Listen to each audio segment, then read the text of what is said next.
ইহুদি বলছে আলী, এ যদি তোমাদের দ্বীনের শিক্ষা হয়, এই দ্বীন হক এবং সত্য না হলে কোন দিন হক হবে, কোন দিন সত্য হবে? তুমি তো আমার অন্তরে চক্ষু খুলে দিয়েছো। আল্লাহ তোমাকে উত্তম প্রতিদান দান করুক। জাযাকাল্লাহ বেজসমম বাজ করতি মোরাবা জান যা আমরাজ করতি, মোরাবা জান যা আমরাজ করতি। আলী, আমার অন্তর এখন সাক্ষী দিচ্ছে তুমি সত্য, তোমাদের নবী সত্য, তোমাদের কিতাব কোরআন সত্য, তোমাদের দ্বীন ইসলাম সত্য। সত্য বুঝে আসলে মেনে নেয় বুদ্ধির পরিচয়, তাই আমিও সে সত্য মেনে নিলাম।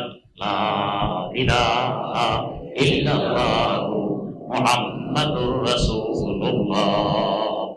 একটু আগে জাহান্নামের খড়ি আল্লাহ পাকের এক মুখলেস বান্দার ইখলাসের বরকতে এখন জান্নাতের মাটি।